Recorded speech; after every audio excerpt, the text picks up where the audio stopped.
Is it working? Are we on YouTube and Facebook? Can you confirm?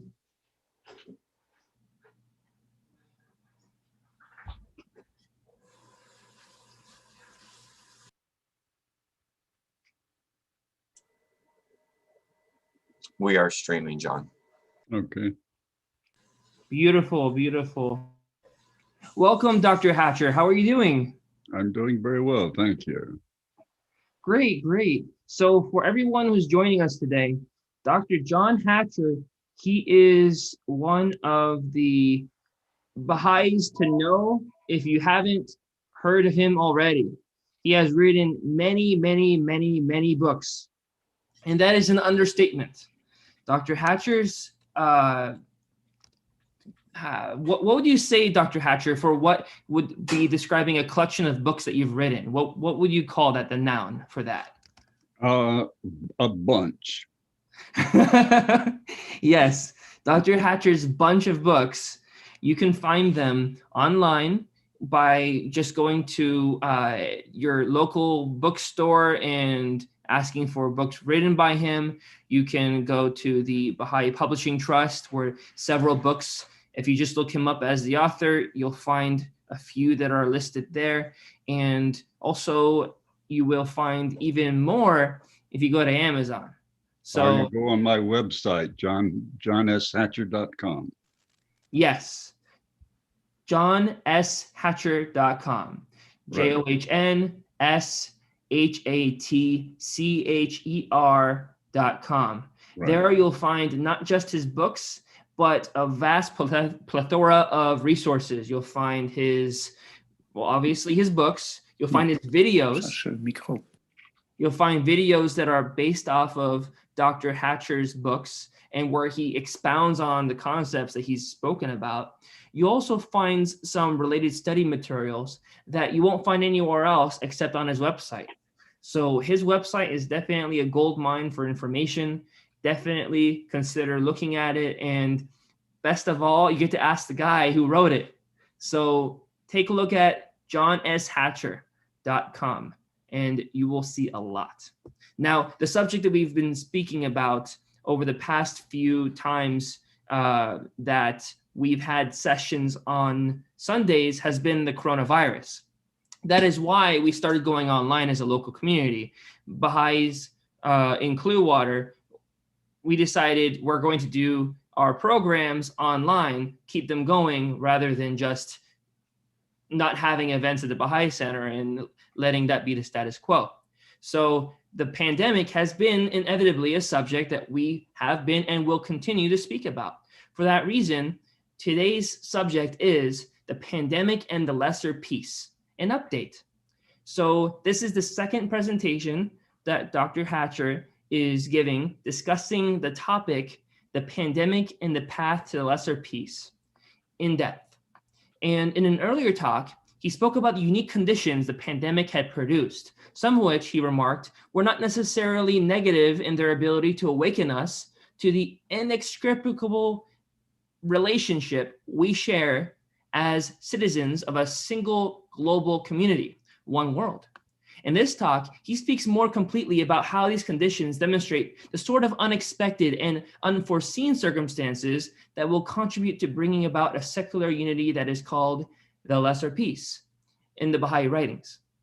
In the first paragraphs of The Promised Day Has Come, Shoghi Effendi, the guardian of the Baha'i faith, the grandson of Abdul Baha, great-grandson of Baha'u'llah, quotes passages from Baha'u'llah about how the lesser peace will come about after humanity has experienced world-engulfing tribulation, though the writings never explain exactly what that calamity will be.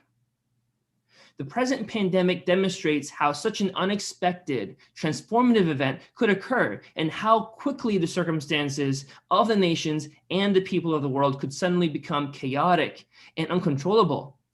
A quick review of the stages in the path towards the lesser peace, as described by the guardian, Shoghi Effendi, can help us understand what process we must go through to achieve a global polity and the stages that will lead from that secular governance to the establishment of the golden age of the world order of Baha'u'llah.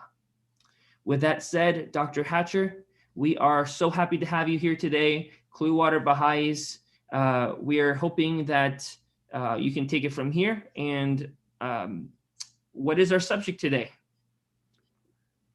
You're talking to me now? Yes, Dr. Hatcher. Yes, I am. Okay. Well, the subject is really dealing with what might bring about circumstances that would establish the lesser peace. We're going to touch a little bit on what happens once that has occurred. So let me go ahead and share my screen, and let me minimize the there. Okay. So now we see white. Okay. Soon you will see the title. There we go. Okay. American Baha'is in Time of World Peril, a Rocky Road to the Lesser Peace.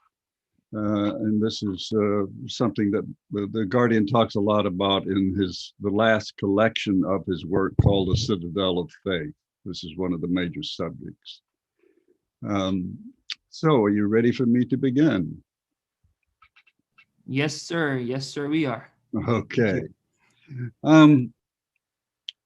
The study of Baha'i history is important for a number of reasons. But in particular, as regards our present circumstances, it tells us where we are in this process, how we got here, what the protagonists in our collective story as Baha'is or as the world population are concerned. Where does our story go from here? What does the future portend? And will we have a happy ending? And furthermore, is the path predetermined, or can we have an effect on that outcome? Because some parts of it are predetermined and some we can influence. And the writings say we can do certain things right now to not only expedite the outcome of that happy ending, but also to lessen the tribulation that we must needs go through to get there. We're going to look at then certain terms that deal with the history as discussed in the Baha'i writings, the cycles going from the largest to the smaller ones, cycles, eras, ages, epochs, and stages. So, for example, the cycle is a collection of dispensations. Are also called eras, prophetic eras, not ERROR, but ERAS. Islam completed the Adamic or prophetic cycle, sometimes called the Abrahamic cycle or the prophetic cycle or the Adamic cycle. The Bab and the Baha'i cycle begins an entirely new cycle that is destined to last 500, not fewer than 500,000 years. Now, this is not talking about the religion of the Baha'i faith. This is talking about the cycle. The Baha'i era, or the dispensation of Baha'u'llah, which began with the Bab in 1844, is destined to last at least 1,000 years. So that's important to know, because we know that the golden age, or the most great peace, will have occurred by that point. So we know the more definitively the period of time we're dealing with. The Baha'i era is divided into 3 ages. So we have cycles, then a smaller thing called eras, and then a smaller division of those eras into ages. And so far we've had the heroic age, and then we're presently in the formative age, which will ultimately lead to the 3rd and final age, which is the golden age. And right now we're in the 5th epoch of the formative age, which began in 2001, and we don't know how long this epoch will last. and we don't know when the golden age will begin. But we do know that before we get to that formative age or through the formative age, it is our purpose during this time to establish the lesser peace. Now, the lesser peace will not end the formative age, it will be a part of the formative age because it won't be the final stage. It's an intermediary stage. The stage of establishment is a point where, in the meantime, during the formative age, once a lesser peace is established and you have a secular world government, the Baha'i administrative order will be progressing and developing simultaneously. At some point, the Guardian says, you will have the stage of establishment. And at that point, the Baha'i faith will become the world religion of that secular government. And then finally, you will have the most great peace, which will mark the beginning of the golden age of Baha'u'llah, where the Baha'i administrative order and the secular governance will become one singular global polity. So what does that look like? You have the ages of the dispensation of Baha'u'llah, heroic, the formative, and the golden. You have right now where we are, which is in the fifth epoch of the formative age. And then you will have at some point the lesser peace. And during that period, you will have the stage of establishment. And then finally, you'll have the most great peace. In his letter to Queen Victoria, Baha'u'llah said, and of course, he's talking to all the leaders of the world, now that you have refused the most great peace, hold ye fast unto this, the lesser peace, that happily you may in some degree better your own condition and that of your dependents. Now, he's not saying that the most great peace won't come. He's saying, he said to the leaders, if you will do certain things right now, this was during the 19th century, you can have the most great peace immediately without having to go through the turmoil of the lesser peace. And those things had to do with forming a pact and so on. And we're going to see what that pact would have been like, because that pact still has to occur in order to bring about the lesser peace. So in effect, he said, you rejected the easy path. Now you're going to find that you'll get there, but you're going to get there through great pain and suffering. Now notice this, that the idea of having a unified global polity is the result of our having established the requisite development technologically and just sociologically to sustain, not only sustain a global world government, but the need for it. Baha'u'llah says the earth is but one country and mankind its citizens. Well, this wasn't true before, but when he says it, he's saying now it has occurred, and now that it is one country, you need all the mechanisms and governmental organization to run what has become a single interdependent entity. In the promised day is come, Baha'u'llah says, the ages of its infancy and childhood are past, never again to return. In other words, we won't have to go through this process over and over again. While the great age, the consummation of all ages, which must signalize the coming of the age of the entire human race, is yet to come. The convulsions of this transitional and most turbulent period in the annals of humanity are the essential prerequisites and herald the inevitable approach of that age of ages, the time of the end. And again, as the Baha'i writings explain, where previous religions thought that meant the end of the world, as in Christianity and in Islam, the Baha'i writings say, no, it's the end of a particular period of development. But the birth, if you will, the birth pangs of something much more encompassing. So what is the lesser peace by definition? It is a global commonwealth secured by an international pact. Now, a pact is an agreement to which all of the constituent members agree willingly, not by force, because they realize there is no other way to survive as a planet. What are the components of that pact? Well, we can go to the writings of Baha'u'llah and of Abdu'l-Baha. We're going to look at the definition of this pact from a section of a book that Abdu'l-Baha wrote in 1875 called The Art of Divine Civilization, not the art, but the secret of divine civilization. So I'm going to try to read this. There's 3 slides on this. This PowerPoint will be downloadable for you if you want to see the slides. So don't panic if you don't get everything on a single slide. True civilization will unfurl its banners in the midmost heart of the world whenever a certain number of its distinguished and high-minded sovereigns, the shining exemplars of devotion and determination, shall, for the good and happiness of all mankind, arise with firm resolve and clear vision to establish the cause of universal peace.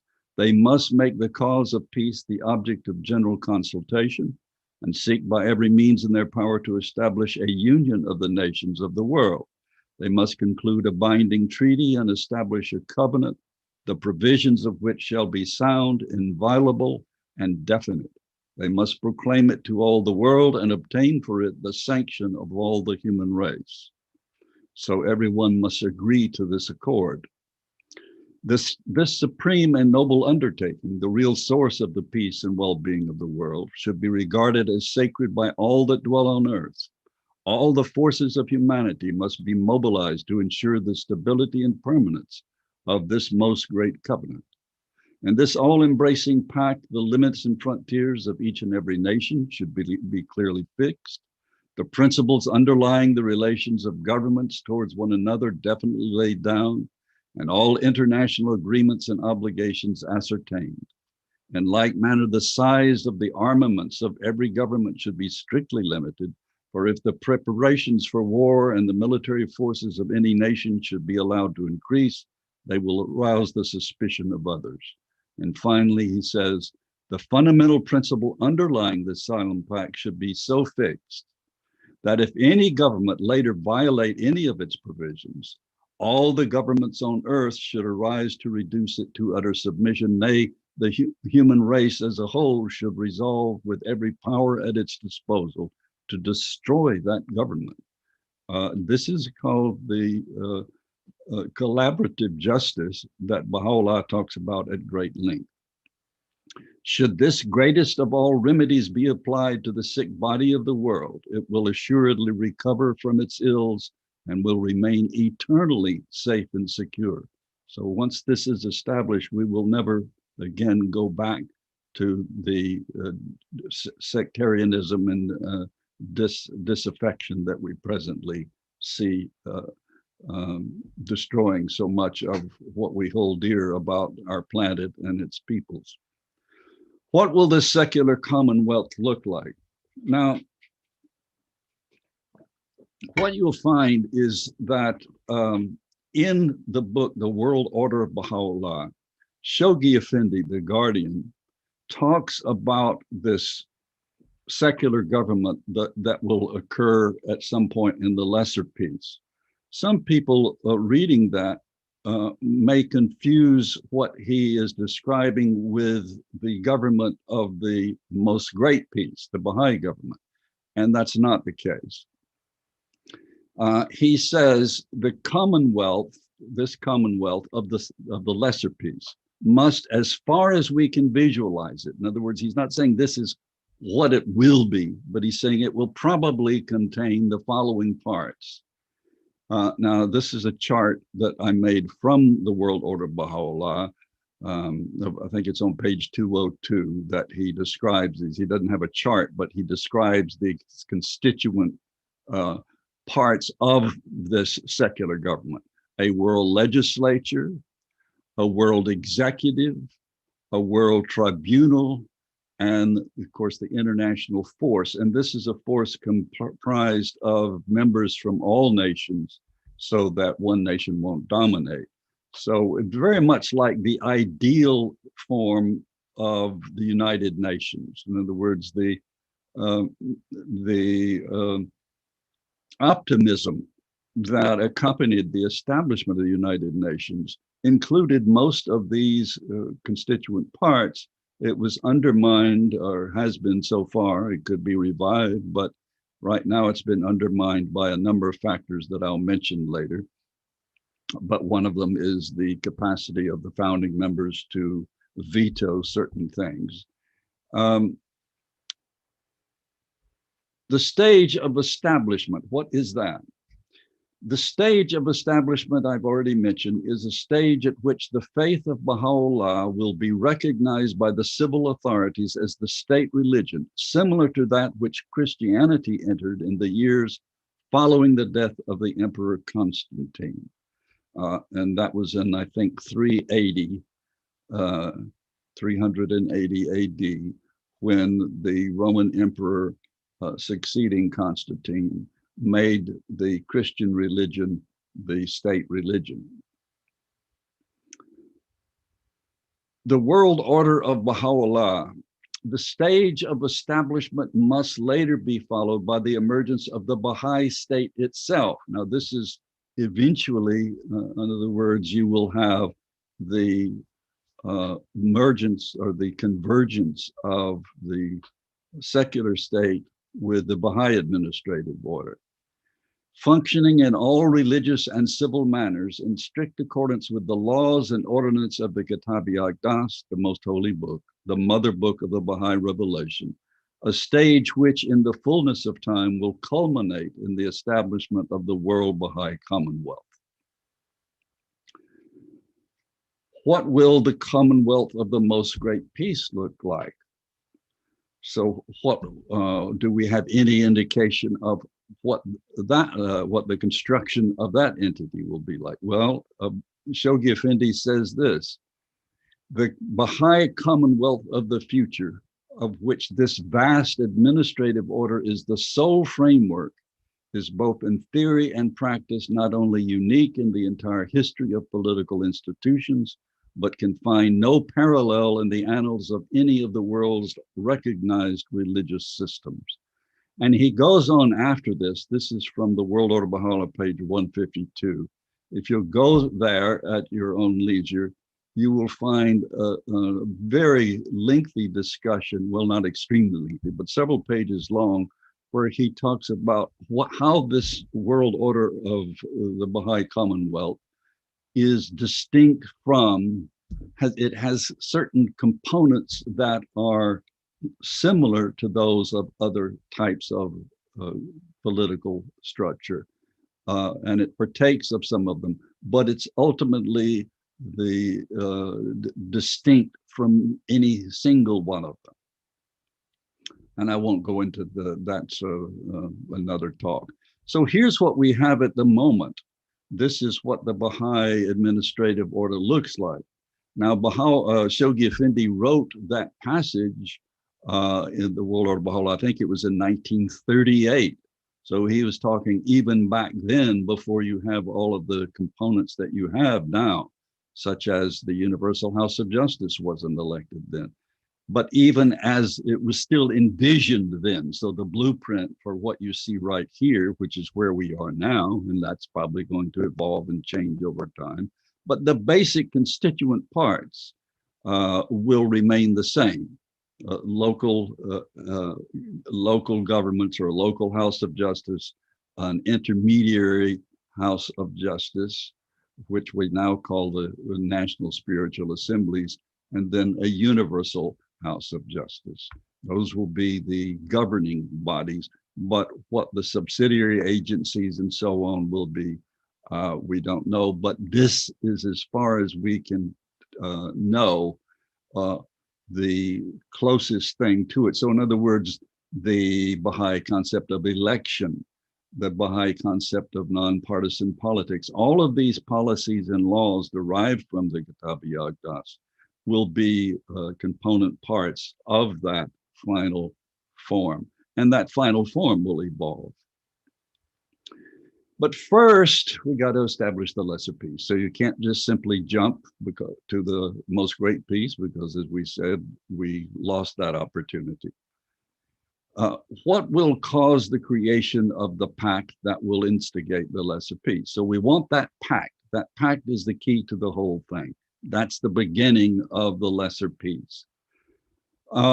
So how do you galvanize planetary will to see the necessity of having a global government? As I say, the United Nations was one attempt at that. The League of Nations before that was another, and so on. We'll discuss that in a minute. So again, looking at the heroic age, the formative age, we are past the heroic age. We're in the formative age. We've established the complete administrative order insofar as its major constituent parts are concerned in 1963 with the election of the House of Justice. We now have the institute process, and I've got 2021 because that's the end of the last of 5-year plans of the institute process. It's not the end of the institute process, however. And so that's, I think, a major stage in evolving and preparing the Baha'i community for the lesser piece. So what will galvanize planetary will? The ordeal. Now, what is the ordeal? Well, we mentioned it up front. That humankind on planet Earth must be so chastened by some experience that it will cause both world leaders and the populace in general to say, let's do it. Let's have a world government, no question about it, even though many people already have arrived at that conclusion. This is the passage that John was citing at the beginning, the very opening paragraph of the Promised Day is come. And notice I say that the ordeal has begun. This is written in 1941. The Promised Day is come is the name of the book, and this is the Promised Day. And he says, a tempest, now he's quoting here from Baha'u'llah, a tempest unprecedented in its violence, unpredictable in its course, catastrophic in its immediate effects, unimaginably glorious in its ultimate consequences, is at present. In other words, it's already, and this is in 1941, it's already begun, sweeping the face of the earth. Its driving power is remorselessly gaining in range and momentum.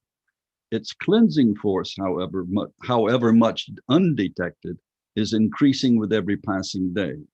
Humanity, gripped in the clutches of its devastating power, is smitten by the evidences of its resistless fury. It can neither perceive its origin, nor probe its significance, nor discern its outcome. And so I cite here a passage about when will it become sufficiently overpowering, this process, as to cause us to recognize what must occur. And I quote here from Christ in Mark, where he says, but of that day, and he's talking about the time of the end or the second coming, of that day and that hour, no man knoweth, no, not the angels which are in heaven, neither the Son, but the Father. So Christ himself did not know exactly when it would occur. This is a letter written by Shoghi Effendi to an individual believer in 1949. Because the more things happened, in other words, you had the Second World War now between what I just read and this is 8 years later, the Second World War has occurred, and people are saying, was that it? Was that it? We had a nuclear war. Isn't that enough? And of course, you had in 1946 the establishment of the United Nations, and the Baha'i Faith was a member of that organization, a non-voting member. And the Guardian said, we have no indication of exactly what nature the apocalyptic upheaval will be. It might be another war, but as students of our Baha'i writings, it is clear that the longer the divine physician is withheld from healing the ill of the world, the more severe will be the crisis and the more terrible the sufferings of the patient. So in other words, the more you can teach and spread the teachings of Baha'u'llah and get others to understand that, the less severe will be the crisis. And he goes on to say, in case some of the people were thinking, well, you had the Korean War that was, I think it had already, began, I think in 52, 53. I don't know if it was over by this point, but you had another war. And of course, that war, for those of you who don't remember or weren't alive then, that was a war fought by the UN against the incursion of North Korea on South Korea. Well, that seemed to be a vital expression of that pact, didn't it? Because you had all of these member nations of the UN contributing forces to put down a nation that had incurred invaded the sovereignty of another nation. And the Guardian says the Second World War was a foretaste of what's going to happen. So that's very frightening. Indeed, a foretaste of the devastation which this consuming fire will wreak upon the world, and with which it will lay waste the cities of the nations participating in this tragic world engulfing contest. He calls it a contest, so that implies a war of some sort, has been afforded by the last World War, and that would be the Second World War, making the second stage in the global havoc which humanity, forgetful of its God and heedless of the clear warnings uttered by his appointed messenger for this day, must, alas, inevitably experience. Foretaste, that's a very powerful term in this context. So this was written in July 1954. Then in 1981, during the late 70s and early 80s, the Baha'i community became somewhat obsessed with the calamity because they felt like it was well overdue. And as a result, a lot of the teaching stopped because people felt like, well, the best thing I can do is go to New Zealand or make me some sort of outpost in the woods where I can survive the ordeal. And the House of Justice, you're going to see in a series of comments here, said the following: we are instructed to say that although there is every reason to expect that the world will experience travails and testing as never before, we do not know what form these upheavals will take, when exactly they will come, how severe they will be, nor how long they will last. So the House of Justice just says point blank, we have no idea exactly what this ordeal will be, or when it will occur, or how long it will endure. So in effect, don't ask us. That's not what they're saying, but that's implicit in there, is just go about your work and do the best you can, because we do know the extent to which you do your work will lessen the severity of that ordeal. And then this is in 76, so this is actually 4 years earlier. The House of Justice points out that Baha'u'llah in no uncertain terms has said, "O you peoples of the world, know verily that an unforeseen calamity followeth you, and grievous retribution awaiteth you. Think not that which ye have committed hath been effaced in my sight." Therefore, it, the Universal House of Justice, considers that it would be fruitless to attempt to foresee the time or the nature of a calamity which Baha'u'llah himself was unforeseen. So how can we foresee something that's by definition unforeseen? Here's another letter during the same year. The House of Justice points out that calamities have been and are occurring and will continue to happen until mankind has been chastened sufficiently to accept the manifestation for this day. Abdu'l-Baha anticipated that the lesser peace could be established before the end of the 20th century. Of course, that didn't occur. However, Baha'is should not be diverted from the work of the cause by the fear of catastrophes, but should try to understand why they occur. The beloved guardian in innumerable places has explained the reasons for these occurrences, and since they happen from time to time, as explained above, we should not be concerned as to when they occur. Now, this was responding to the fact that, as you can infer, from the statement that Abdu'l-Baha in one instance was quoted, I think it was in the Montreal Star newspaper, as saying that the world, that this would be established before the end of the century. Well, we don't know if he meant the century from when he said that or a century during the 20th century, but Baha'is understood it to mean the 20th century. And since we were getting at that point closer and closer to the end of the century, you can understand why the anxiety was increasing. So again, could it have already occurred? Well, I've already answered that, but just to show each stage from the beginnings of our awareness of Baha'i writings about this, the First World War was called by those in it the war to end all wars. There wouldn't be any other wars, but unfortunately, when the League of Nations was proposed by and established by the help of President Wilson, whose daughter was a Baha'i, it was undone by the oppression of the winners of that First World War over the losers. So there's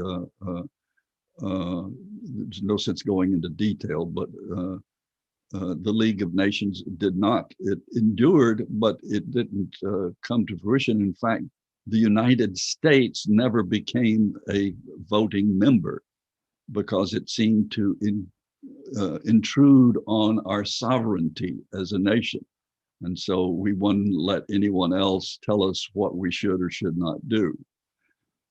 Nationalism, again, is the antithesis of this. The Second World War, well, that was incredibly more grievous and involved more people and more destruction globally. And so you had the founding in 1945, I said 46. It was, the charter was begun in 45. And it worked, as I said, in Korea. It worked in Kuwait with President Bush, the elder Bush, waiting until he got the sanction of the UN and the participation by other UN members to go to war with Iraq because it had invaded Kuwait. But again, the Gulf War in 1991 was unilateral. It was the United States by itself. It didn't wait for the UN or anyone else to join. Excuse me. The first Gulf War he did. This is the elder Bush, and it was during that time that he called for a new world order, and all Baha'is who heard that, needless to say, were extremely excited and anticipated that peace was just around the corner, world peace, because this was during a time, the 90s, when globalization was all the rage. This was an accepted ethic and norm by the world community. Everyone presumed, well, we're almost there. We've got a world economy. A global community. This occurred, as I say humorously here, because I remember a Baha'i saying, this individual had gone to, I think, Paris and found a McDonald's there and said, globalism is here. We don't have to worry. And of course, materially, it seemed that was so. But it was undone once you had the Syrian war, the civil war in Syria, and you had this massive immigration, which caused retrenchment and the rising again of nationalism, which is still going on. And now you have the pandemic. Now, that would seem to recognize that, wait a minute, we can't rely on nationalism to solve this problem. This is a global problem. So now we're returning again, even though we have this blatant, it's interesting, you have the same thing that's occurring in the United States with a heavy emphasis on nationalism and in other countries such as England and so on, where you have those powers struggling to attain primacy that are for, let's just worry about our own nation, to others that say, we've got to take care of all the people in the world, we've got to take care of the global warming, we've got to take care of the feeding the people, we've got to take care of the pollution of our oceans, the pollution of our air. In other words, we have so many global problems that we can no longer afford to be nationalistic. And the pandemic was sort of another, what should I say, another impetus, another source of impetus to go back to a global perspective. Some moral leaders call for a federation of governments specifically, and we'll look at those passages in a second. Will this be the crisis to galvanize the collective will of the nations? Well, it hasn't so far, but then it's not over yet by any means.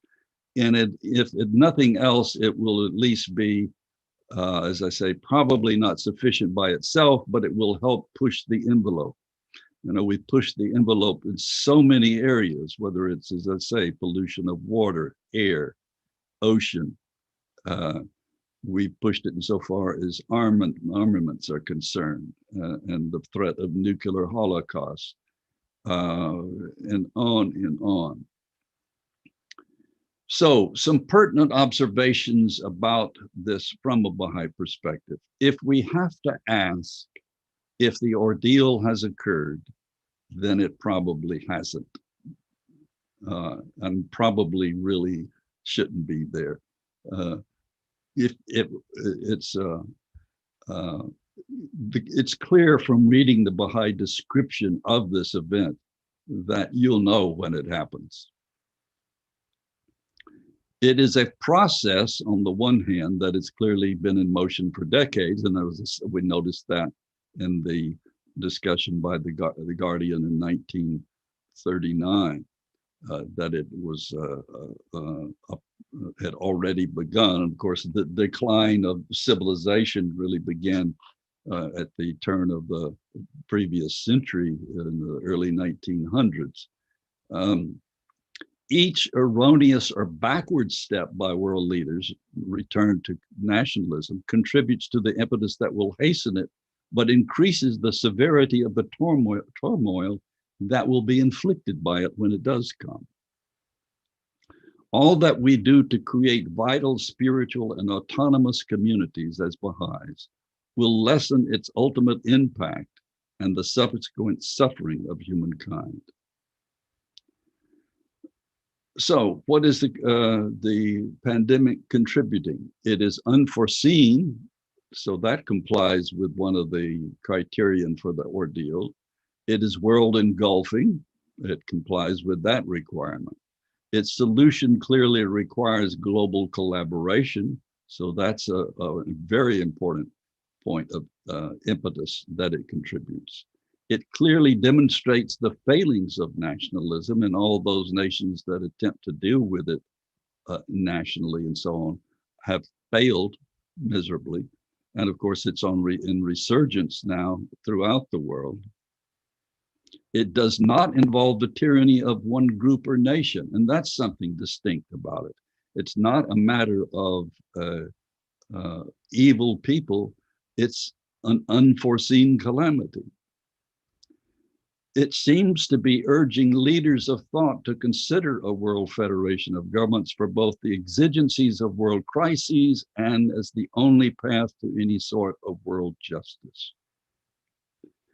And here I'm going to show you three different individuals from totally different backgrounds. Well, not totally different backgrounds, but they're all government or ex-governmental officials who have observed, as a result of the pandemic, the necessity of a global government. Gordon Brown, the former Prime Minister of England, has urged world leaders to create a temporary form of global government to tackle the twin medical and economic crises caused by the COVID-19 pandemic. The former Labour leader, Prime Minister, who was at the center of the international efforts to tackle the impact of the near meltdown of the banks in 2008, that was the recession as a result of the bursting of the real estate bubble, said there was a need for a task force involving world leaders, health experts, and the heads of the international organizations that would have executive powers to coordinate the response.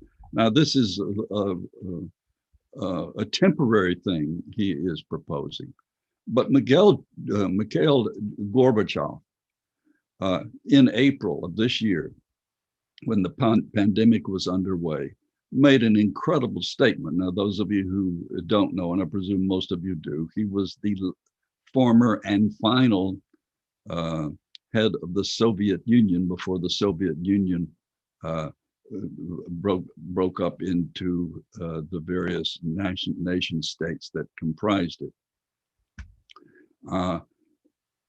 But an extremely intelligent man and a very capable leader he was. The eighth and last leader of the Soviet Union, the General Secretary of the Communist Party of the Soviet Union from 1985 until 1991, said the following: "During the first months of this year, we have seen once again how fragile is our global world." Now listen to this carefully, because this could be said by any Baha'i, but it would have to be a very articulate Baha'i. How great the danger of sliding into chaos. The COVID-19 pandemic is facing all countries with a common threat, and no country can cope with it alone. The immediate challenge today is to defeat this new vicious enemy. But even today, we need to start thinking about life after it retreats. So he's not banking the solution to world problems on defeating this. He just sees this as the same way I'm talking about it, as one more evidence of the need for global polity. Many are now saying the world will never be the same. But what will it be like? That depends on what lessons will be learned. I recall how in the mid-1980s, we addressed the nuclear threat. The breakthrough came when we understood that it is our common enemy, a threat to all of us. The leaders of the Soviet Union and the US declared that a nuclear war cannot be won and must never be fought. Then came Reykjavik and the first treaties eliminating nuclear weapons. But even though by now 85% of those arsenals have been destroyed, the threat is still there. Yet other global challenges remain and have even become more urgent: poverty and inequality, the degradation of environment, the depletion of the earth and the oceans, the migration crisis, and now a grim reminder of another threat: diseases and epidemics that in a global interconnected world can spread with unprecedented speed. The response to this new challenge cannot be purely national, while it is the national governments that now bear the brunt of making difficult choices. Decisions will have to be made by the entire world community.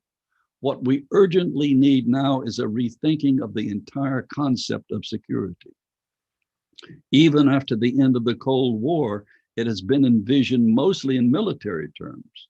Over the past few years, all we've been hearing is talk about weapons, missiles, and airstrikes. This year, the world has already been on the brink of clashes that would involve great powers, with serious hostilities in Iran, Iraq, and Syria. And of course, doesn't mention North Korea, which was also and still is a threat. And though the participants eventually stepped back, it was the same dangerous and reckless policy of brinksmanship. Is it not clear by now that wars and arms race cannot solve today's global problems? War is a sign of defeat, a failure of politics. And then he concludes with the following. The overriding goal must be human security, providing food, water, and a clean environment, and caring for people's health. To achieve it, we need to develop strategies, make preparations, plan and create reserves. But all efforts will fail if governments continue to waste money by fueling the arms race. I'll never tire of repeating, we need to demilitarize world affairs, international politics, and political thinking. To address this at the highest international level, I am calling on world leaders to convene an emergency special session of the UN General Assembly to be held as soon as the situation is stabilized.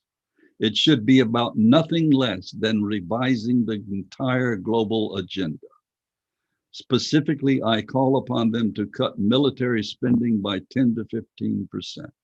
This is the least they should do now as a first step towards a new consciousness, a new civilization.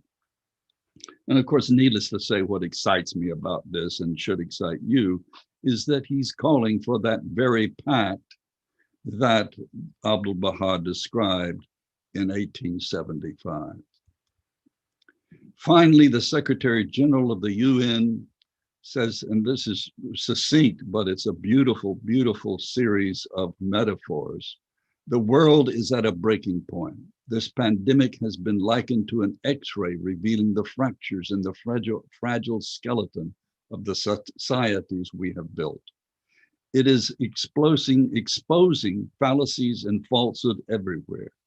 The lie that free markets can deliver health care for all, the fiction that unpaid care work is not work, the delusion that we live in a post-racist world, the myth that we're all in the same boat, because while we're all floating on the same sea, it's clear that some are in super yachts while others are clinging to the floating debris. It's very poetic, that last one rhymes with that. Isn't that incredible? That last metaphor just says it all so succinctly. So, the anatomy of the Baha'i approach. Every institution of this divinely created order is one more refuge for a distraught populace. Every soul illumined by the light of the sacred message is one more link in the oneness of mankind, one more servant ministering to the needs of an ailing world. Even should the Baha'i communities in the years immediately ahead be cut off from the world center or from one another, as happened, of course, in Iran, as some already have been. And of course, this is a year after the Iranian Revolution. The Baha'is will neither halt nor hesitate. They will continue to pursue their objectives, guided by the spiritual assemblies and led by the counselors, the members of the auxiliary boards and their assistants. And so here we finish up with the divine logic of the Institute process in light of this ordeal. What does it accomplish? Well, these are just my own observations from participating in it and seeing what it can do that we were never able to do as well before. It instigates a skeletal framework to embrace an increasingly dysfunctional secular global polity. The autonomy of each community or cluster allows for compliance with and utilization of local exigencies. The basic components of community life at every level have been increased, with education at every level provided by the sequence of institute courses, collective worship, governance and guidance provided by the LSAs, immediate implementation without the need for governmental awakening to the global needs. In other words, it's not a top-down kind of imposition of guidance. It is a guidance in which we are encouraged to build from the ground up. Totally different. And what about the transition from the lesser peace to the most great peace? What processes will occur then? Well, we mentioned the stage of establishment as one of those, but that will have to be another talk for another time. Though if you don't want to wait, you can look at two books I've written.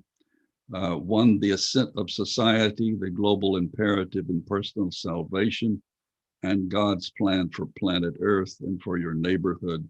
Both of these are available on Amazon or through the Publishing Trust.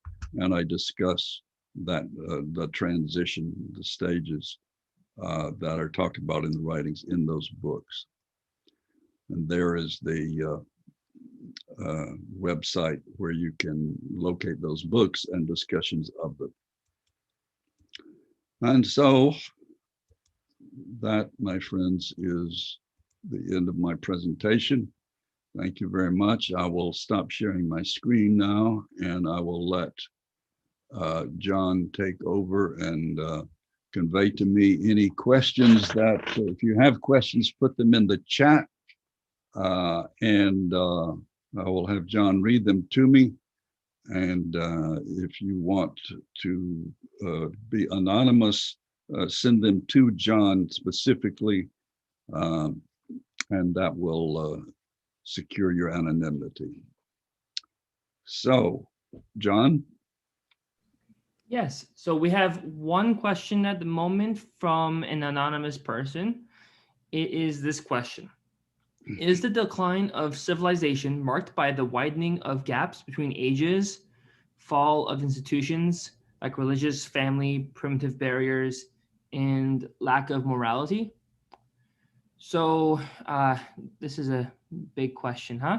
So I want to break it down to one question and then carry it as segments. Is the decline of civilization marked by the widening of gaps between ages, fall of institutions like religious? So, well, I can answer it the way it was phrased. Okay. Those are both causes and effects.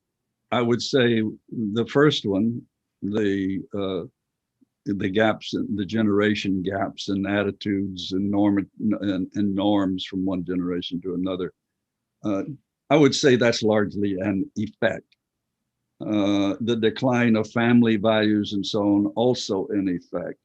And you can say they're causative, but again, they are the result of the decline of any unified perspective about what is the essential nature of the human being. And of course, as Baha'is, we start there and say, well, the soul, and therefore we focus on developing spiritual virtues in order to secure our own development spiritually.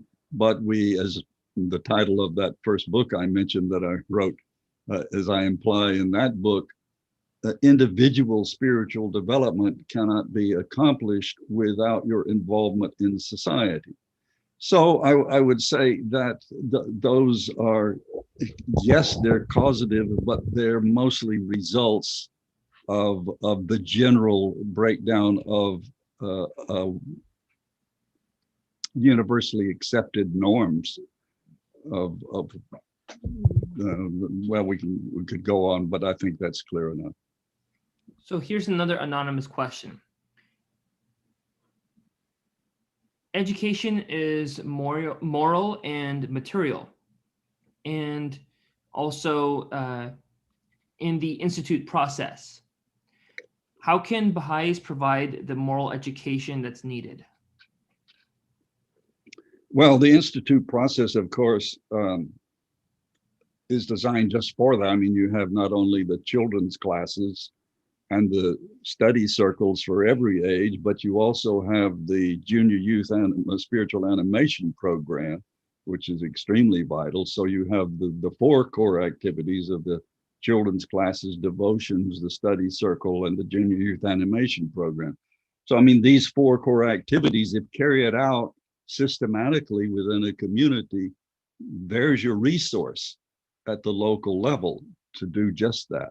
But of course, going back to the previous question, it has to be reinforced by the family and the community. This is something, needless to say, we could discuss at great length.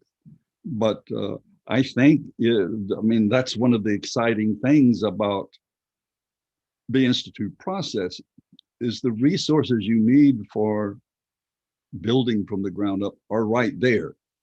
I remember, and I stated this in one of my books, but I remember going on a plane to a meeting of the regional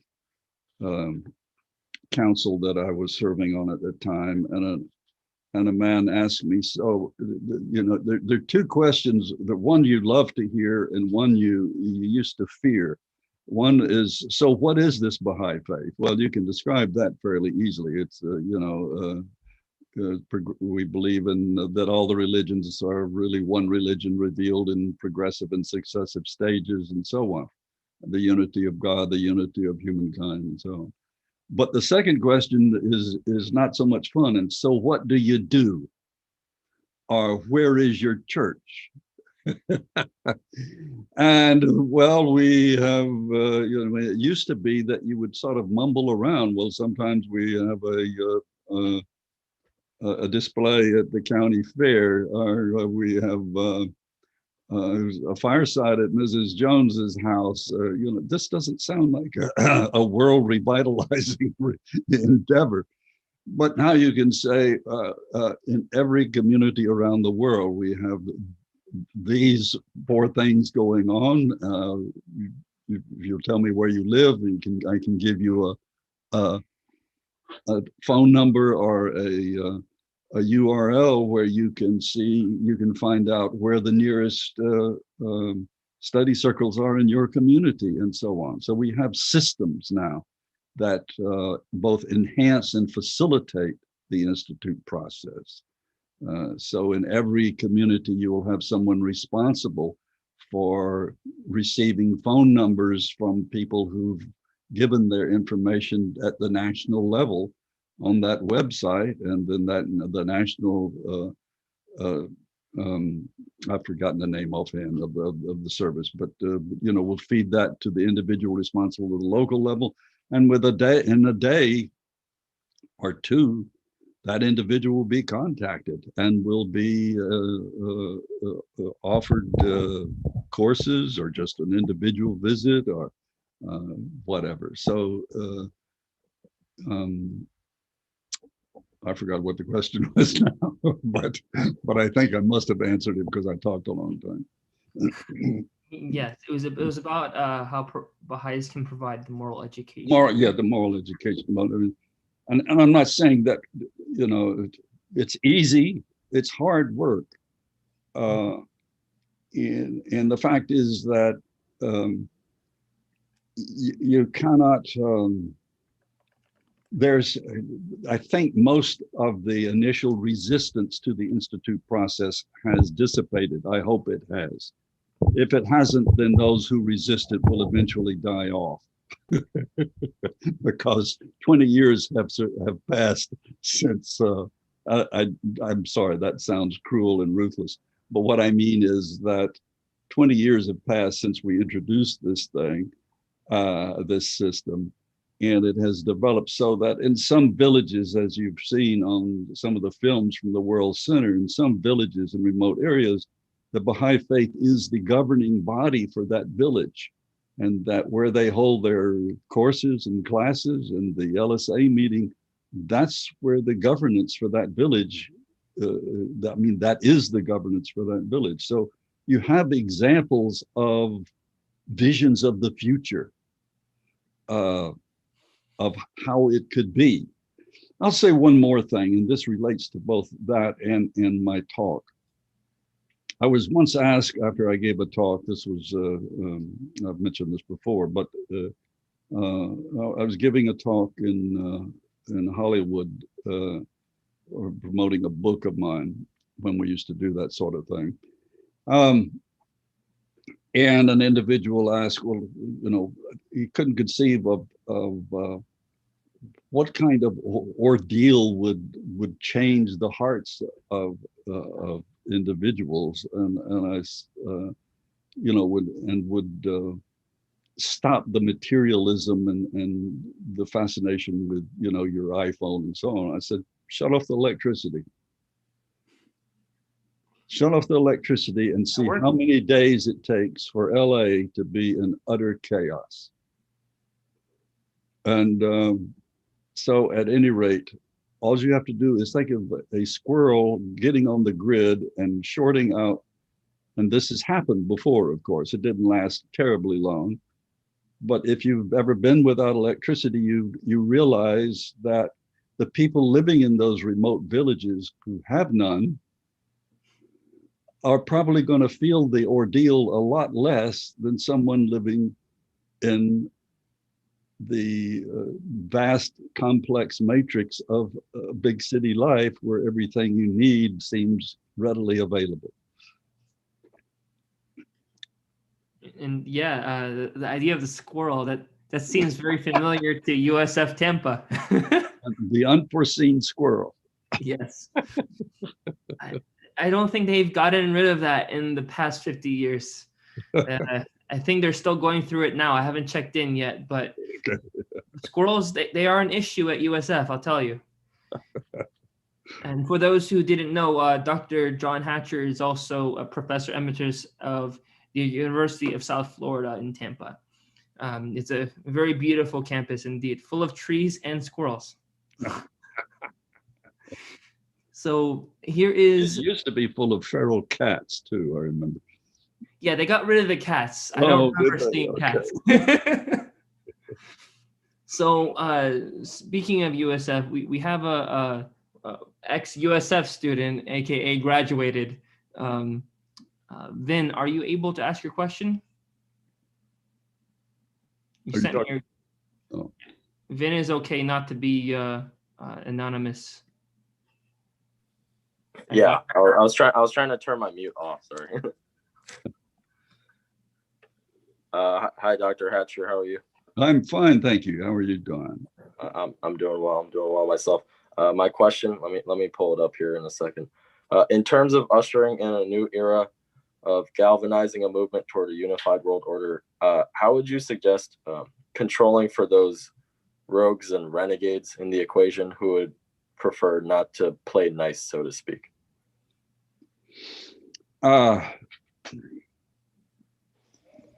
Well, it depends on whether you're talking about. I mean, that's a very broad question because you have renegades at so many levels. All right. Yeah. What level are you talking then? Are you talking individual or national? Well, I mean, I guess national, because you hear about government corruption all the time. Oh, I see what you're saying. I see what you're saying. Yeah, but I mean, individuals that's a very good question. Make up a government too. So yeah. I guess individual as well. Yeah, I think that's to put. It sounds very pessimistic and negative, but I think that's why the Bahrains say that whatever this ordeal is will have to be so frightening and so galvanizing that the last thing you'll think of is touting yourself above others or interrupting somebody else. You have this strange thing that happens when peril strikes a community, that people seem to come together and things like that seem to dissipate to the extent they can. So if you're talking about the community level, obviously, in other words, you're going to have stratification in a global community. You're going to have local communities. You're going to have territorial areas of interest, and so on. And that's why there are three levels of governance in the society that the Baha'i writings describe: the local, the territorial, or intermediary, and the universal. So you will have, as I mentioned, one of the constituents of this world polity will be a global policing force. So that would take care of a rogue nation, because it would be a force of sufficient power, though it would be comprised of contributing members from every nation. So you wouldn't have, in effect, any sort of east, west, or you wouldn't have any sort of distinctive interest that would disable it. So that would take care of it on a national level, and take care of it pretty quickly, because if you knew that, and especially if you knew by demonstration that if you do this, you will not notice that the writings that I read up front from Abdu'l-Baha doesn't say that they should be punished, or you should take away certain privileges from the nation. They should utterly destroy that government, not the people, but the government. So if you do that, and you do it, in the right way, I guarantee you that a nation is not going to kill itself that way. But at the local other levels and so on, most, I think, and this may be naive on my part, but I think most of what you're seeing in the way of, for example,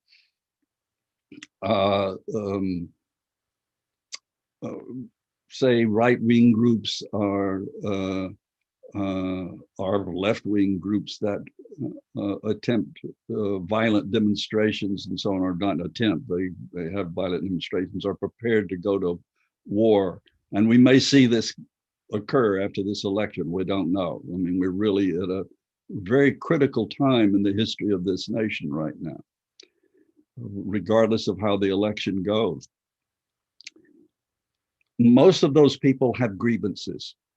And while some of them just want to make trouble because they got nothing else to do and they're angry, maybe because they didn't have a happy home life, a lot of them are angry for what they perceive to be legitimate reasons. And there are ways of redressing the grievances of people regardless of what their grievances are. If they don't want people telling them what to do or so on, in other words, you create a society that basically responds to the needs that people have.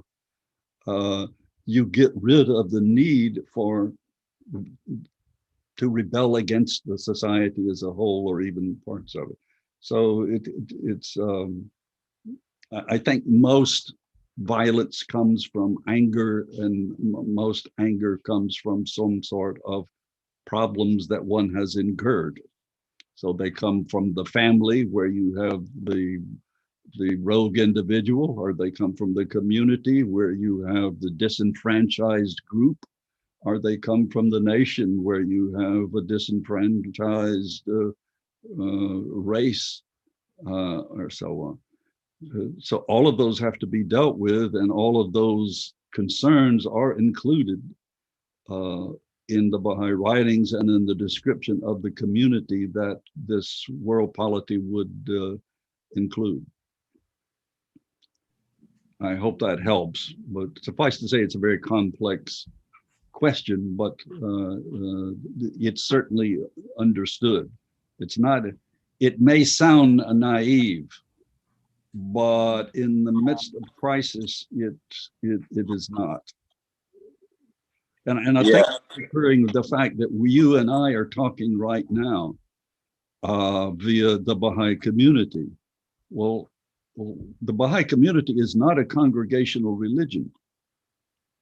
That's important, because if we were a congregational religion, what would we be doing? I don't know. Instead, we're a community-based religion, and so the community is sticking together, and whether hook or crook, we're helping each other, and we're still functioning. We would love to be together physically, but until we can, we've got a way. If the electricity goes, we'll find some other way of seeing to the needs and so on of others. Any other questions? Yes. So we have a question, two-part, very important, from Clearwater. It's a very deep question, and I think you may take interest in this as well very much. Now, here's a two-part question. If the Baha'i religion has the prophecies of coming calamities and solutions, as well as a blueprint for a future society, and the methodology for transitioning to this new world order, why is it that we cannot convince Baha'is not to engage in partisan politics? And instead of engaging in partisan politics that results in no productive influence in society, study and educate themselves on the core holy Baha'i text, the Baha'i scripture. And the second part of the question, why can we not create this futuristic Baha'i community to be the example of the world that is currently failing, that it could turn to, the example it can turn to? Gotcha. All right, well, in case I forget the second question, you remember it so you can remind me. But all right, the first question again, remind me. Yes, so the first part is, since the Baha'i faith, we believe, has a blueprint. Gotcha, I remember, okay. Society. Okay, yeah, the answer to the first question is very simply this. Baha'is are, and this is kind of a silly thing to say, but Baha'is are misfits. For the most part, we're misfits in that we have discovered something unusual that most people aren't aware of, that we find comforting, but because we didn't find we weren't satisfied with the norm, with what was going on. So I don't mean we're misfit in a bad way. We're independent, largely. As individuals, we think for ourselves, and I don't mean that in a braggadocio kind of way.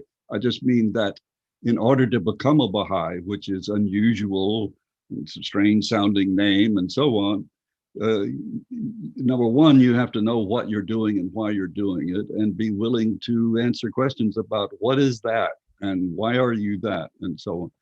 So the majority of Baha'is are very thoughtful about why they're Baha'is and what that means.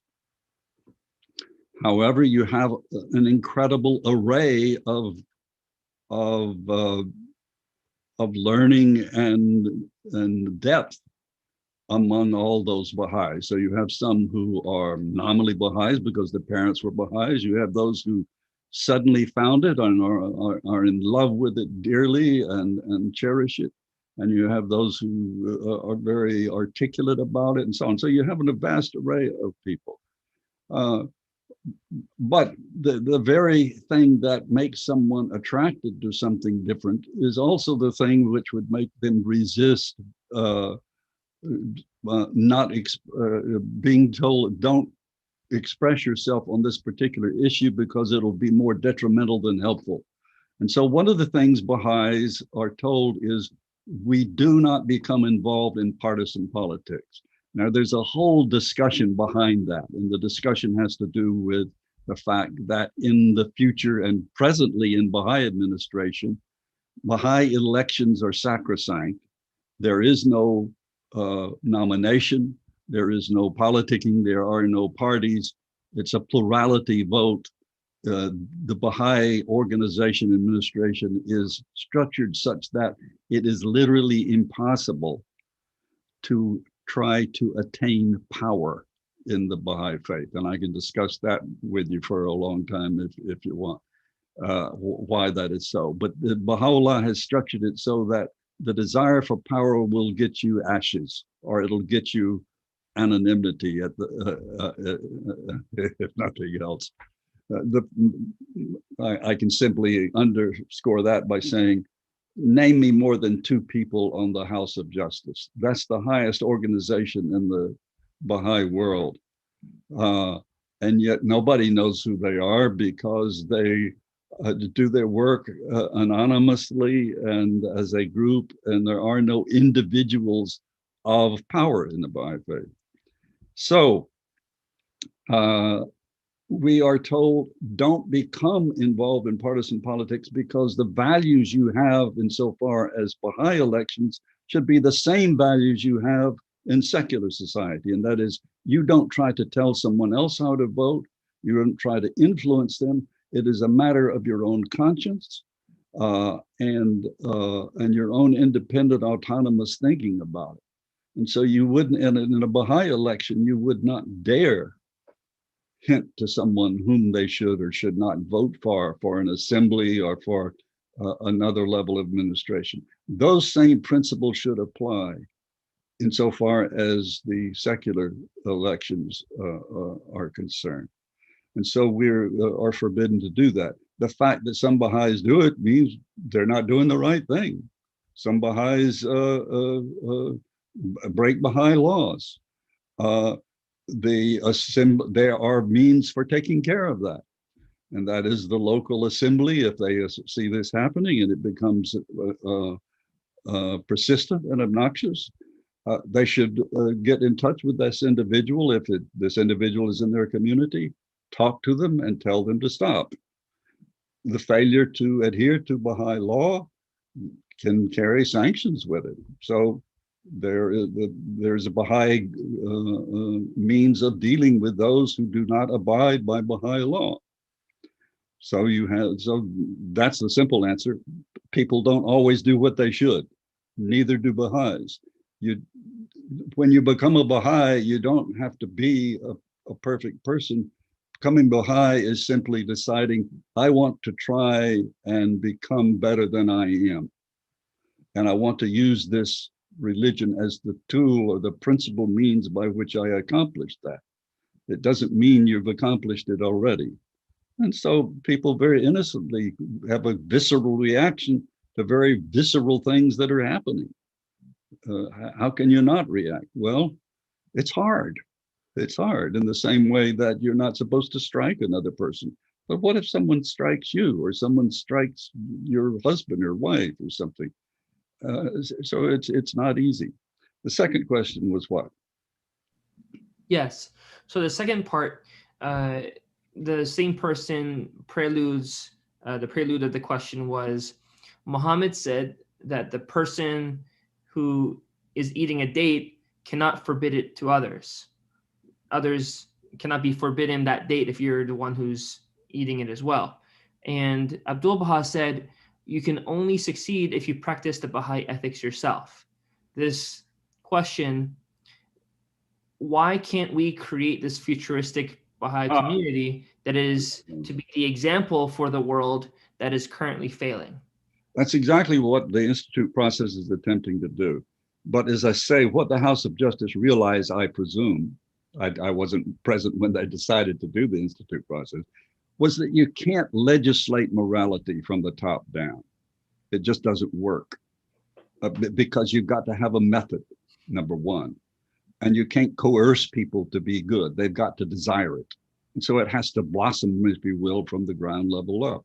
And so that's precisely what the Institute process is doing. It's saying, let's create exemplary communities. And these aren't meant to be just Baha'i communities. As anyone knows who knows anything about the Institute process, is to include development of spiritual communities, including those who aren't Baha'is and assisting those who aren't Baha'is. So that's the first building block of social order is the neighborhood, the community. It's always been so. It will always be so. Because while we, are world citizens, we live at the local level. And that's where we want our peace to and tranquility to be experienced and work for. So that's precisely what we're supposed to do. is to do it at the local level. Why can't we do it on a grander level? Well, we are have a very important voice at the UN. The House of Justice sends letters to the various governments and so on. The Baha'i Center in the Holy Land is an incredible expression of beauty, unity, and power of a spiritual kind. The Baha'i organization itself is exemplary as well. So, but at both the local level and the grander level, we're trying to do that as best we can. But we're spread out, you know, so it's not something you. I'll put it this way: the more degraded our communities become in the secular level, the more outstanding will be the example of the Baha'i neighborhood and the Baha'i community. And you see, that's why you see it spread so rapidly and quickly in impoverished nations, because there is no other order around. We have order in say America or Florence on. We may not like it very much, but it's, you know, you have an electric system, a water system, a community council, and so on. But in the impoverished nations, where the villages have the Baha'i faith spreading so rapidly, it's because that example does stand out, and it stands out as not only a beautiful way of life, but really as the only organized life. Well, I didn't say that well, but again, there's some beautiful, beautiful videos of the communities, Baha'i communities worldwide, and you see how it functions in communities and remote villages in the middle of busy metropolitan areas and so on. So it's not contingent on a particular environment. Thank you. That means a lot, and I think a lot of people watching this, that question will resonate with them, because it's I feel a sentiment that a few people have for sure, and it's a difficult question as well, because you know better than most. It's a concept that people are looking at themselves introspectively, as well as looking at their community around them and wanting to do the right thing. So the next question. Well, to continue what you're just saying there, and to do the right thing, you have to have a means of doing it. You have to have a path. Yeah, which was implicit in what you said. Yeah, go ahead. Yes, indeed. This question is from Ali Khajavi. I don't know what community he's from, but I'll tell you the question. So here we go. The question is, when I read Shoghi Effendi writing sometimes, I sense the Third World War is inevitable. What are your thoughts about it? Thanks. I would like to add that it's a question I actually can say that I also have, having read Priceless Pearl, where Ria Khanum cites Shoghi Effendi and the use of nuclear armaments, that if it were to come to that point, there's no doubt they would be used. It's a interesting subject, and what is your gleanings on this subject? I have read nothing more than what you have, and it's stated. It is stated in Priceless Pearl, where he doesn't say yes, there will be, but he says it's likely that the calamity will involve a third world war. Of course, any war will be a world war, because if there is a war and a nation is threatened, it will use the best weapons it has, and if they're nuclear, then it pollutes. It affects the entire world. I again, I have no more idea about that than anyone else does. I was simply I'm comforted by what the House of Justice said when it says we don't know what form it will take, how long it will endure, when it will occur. In other words, if the House of Justice doesn't know, I certainly can't presume that I know either. And I don't know that, and I don't think the Guardian knew. Well, it's intriguing because it uses the word unforeseen. So the word foreseen, we know that there's ingredients there, and it's very, it's not just hindsight's 2020. It's looking at it, you see that it's foreseeable that such an action will occur. Say you have a wet floor, someone slips on the wet floor, that's foreseeable. Whereas this is unforeseeable. So it doesn't say unforeseeable, unforeseen, meaning at this moment we don't foresee it, but it doesn't mean it won't say, oh, we should have thought of that. I don't know what you're saying. I understand what you're saying, and it's interesting. Because it seems to mean that the mechanism to deal with that problem when it comes isn't there. So when that problem comes and the mechanism is not there, people will see the clear need for the mechanism, which is a world system to deal with world problems. And you know, something I've said when I've answered this question in other forums is that there's a kind of domino effect that could occur. And that is many of the multitude of problems we just mentioned, and that is pollution of air, pollution of oceans, natural resources, destruction of natural resources, lack of housing, lack of, you know,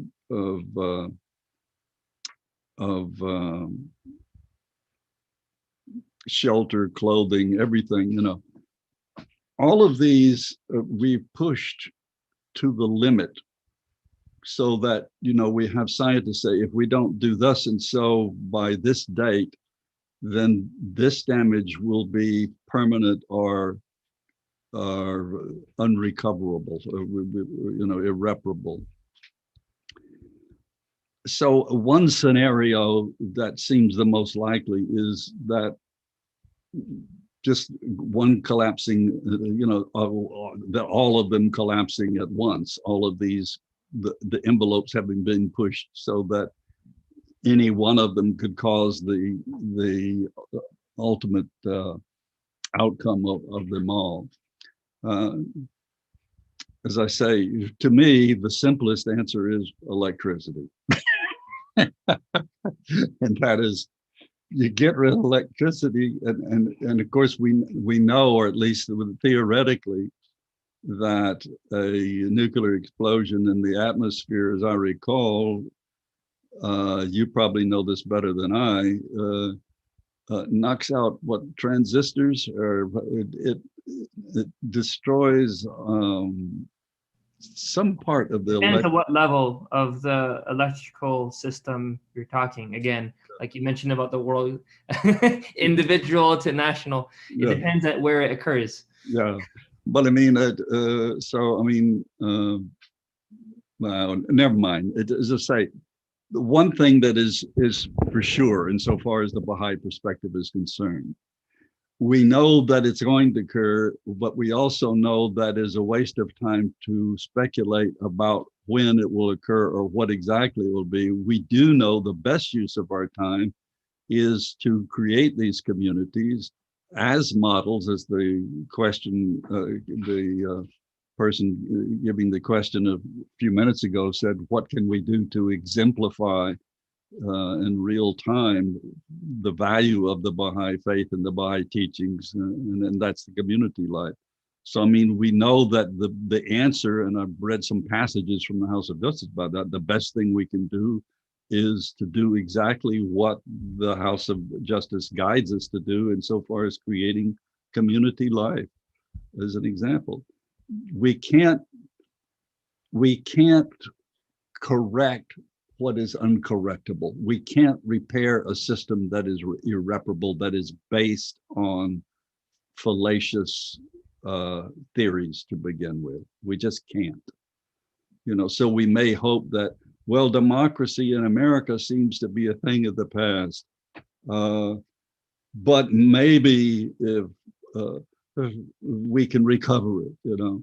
Well, I don't know whether recover it temporarily or not, but I do know that it's not a system sufficient to help the entire world, because not the entire world has the American system. So even if the American system as it is corrects itself better, or so on, it doesn't mean that that globally that, I mean, you've got, as I'm sure you know, if you read the news or listen to the news or watch the news, that you have rebellions and attempts to you're redoing the Constitution in, where is it, Venezuela or Bolivia? They're voting to redo the Constitution there. There is in Kiev, I think they have they're rejecting the results of the election there. Forgive me, but off the top of my head I can't pull. But in other words, you're having problems with look at France, what's happened there in the last week. With the tensions arising there, which go all the way back to Algeria, when Algeria was a subject nation to France, and the injustices that were done there. That's deep-seated. Look at England, everything. Every nation is struggling to figure out, not just because of the pandemic, but because of the inequities. This is one thing we hadn't mentioned, the vast gulf between those who have and those who have not. That's where that analogy that the Secretary General used is so good. We're all in the same sea, but some are on a super yacht and some of us are just clinging to the debris. That can't last long. I mean, I don't mean morally, I mean physically, socially, that condition will not endure before you have some change. This is Venezuela, says someone, that they have the new constitution. And also Chile is doing a renewal of the constitution as well. Okay. So here again, you see attempt to correct injustices, to make the second level of governance, the territory or the nation, saner, more just, more equitable, and so on. Let's take about one more, and then I think we better close up. Yeah, that sounds great. And this is something you've already spoken about, but it's been asked, and I think it's a great closer question. And this is about epochs. So how is an epoch defined? Where, or at least after watching this, where can they find information on it? Especially, how are we in the fifth epoch? Okay. Are there a number of epochs mentioned in the writings of how many epochs before the Lesser Peace or the Most Great Peace? Yeah, I don't have it in my hand what I would like. There is a wonderful little booklet that was put out by Paul Lample and I forget, Leilani Smith, I believe. But at any rate, it shows a graph indicating the different epochs and what happened with each plan of the Guardian, and then of the House of Justice, the various global plans and so on, epochs. The House of Justice decides at what point we have reached a new epoch. So it's not arbitrary, but it's not fixed. We don't know. In other words, they decided that the fifth epoch we're in began with the Institute process, because they decided, I presume, that this was to be such a dramatic change or addition to or revision of Baha'i life that it marked a different stage in the progress of the formative age. They decide that. Okay, so the source that you mentioned, is it some insights from the first century of the formative age by Paul Lample in the Association for Baha'i Studies article, or no? I I don't remember. Okay, well, there's a 2016 writing from Paul Lample, which discusses epochs, some insights from the first century of the formative age. I haven't read that, but that sounds like it would include it. The book I'm talking about was a booklet that he wrote before he was elected to the House of Justice, and it was just a very short pamphlet-like thing, and it had an insert on it that had a wonderful graph that showed what were the goals of this plan and how and were they achieved and so on. All right. Let's see. We've got. Would it be possible to share the PowerPoint for everyone? And yes, I'll download this this talk onto my website, and I think Clearwater will have it on theirs. Mhm. But I will make on my website available the PowerPoint. I will save it in a PDF format rather than a PowerPoint format, but that's just as valuable. So all the slides will be available, yes.